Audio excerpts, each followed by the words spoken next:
Hey, I'm Bridget and I'm the person behind Your Advocate Planner Co. A little history about myself. I'm a nurse by trade. I'm married to a wonderful husband and we've got two beautiful children together. This entire journey began at the end of 2023 when my mother was diagnosed with esophageal cancer.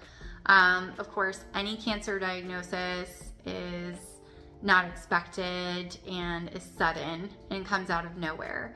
Unfortunately, this isn't my mom's first rodeo when it comes to cancer. She was previously diagnosed with breast cancer, but she is a survivor. She's been in remission for quite some time. So when we heard this second diagnosis, it just hit us all really hard and it was a lot to process. So I wanted to come up with a resource that she could take with her to all of her doctor's appointments, that she could keep with her so that she had everything she needed in one place. So notes, appointments, contact information, and medical history. So the My Cancer Planner was born. After I made this for my mom, I quickly realized that this is a resource that a lot of people could use and it can help out a lot of people. So I want to share it with you today. Within the actual planner itself, it is a 12-month planner, but in the front section, I have my cancer details, so a place for you guys to document, or your loved one, your cancer type, stage, symptoms. Do you need genetic testing? You can document past medical history, past surgical history. You can list out your entire care team on one page, so all of the different doctors that you see, you can list out on one page with their contact information. So that way, if something's wrong, you know exactly who to call and you have their number readily available, or your loved one can call for you. A medication list. So my mom and other patients are not the best historians and they might not remember every single medication. So I created a medication list in here because you will need to report your medications at every single visit and if you're taking them or not taking them and what they're for. So there's even a purpose section down here. So if you get prescribed a new medication, you can write down the purpose and know what it's for. Something else I threw in here for my mom, which would be helpful for others, is helpful questions to ask both the oncologist and the surgeon.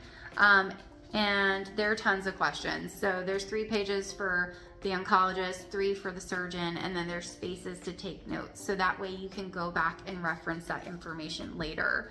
It's everything from like treatment to payments and insurance coverage and all the things like that. Just things that individuals might not think of when they're going through this journey. I do have clear monthly divider tabs that are not labeled, just trying to keep the aesthetics pretty clean and neat. And then again, keeping my mom in mind, I wanted her to have a larger view. So it's a 2-page horizontal view of the month. So that way she can list out all of her appointments in one place. I also threw in inspirational quotes on the monthly page, again, just to keep positive mindset. And then I threw in self-reflection questions, so that way my mom can clear her mind and make sure that her headspace is where it is supposed to be, in a positive place, right, during your journey. And then with the weekly views, you have individualized daily views that allow you to document water intake. Did you take your medications in the morning or in the evening? Did you eat today? If so, how much did you eat? And then are you sleeping? So, and patients are able to document their symptoms in here as well, and or if they have to do things throughout the day, like appointments, or do they need to go to the grocery store, or do they need to pick up medications, all that kinds of stuff. And then scattered throughout the month, you'll find additional self-reflection sections because patients just need to journal their feelings, right? So how are you feeling today? Are you mad, angry? Are you upset? Let's just get your mind clear and get it in a good space, right, for healing. Down here, we've got another to-do list for the monthly to-do and additional notes. So that's scattered throughout the months within the planner in different sections. And again, it's a 12-month planner. It's just a great resource. So if you have a loved one that was newly diagnosed, or you were newly diagnosed and you want something that will help you feel like you have a little bit more control and something that will help guide you, then my Cancer planner is it. Best of luck.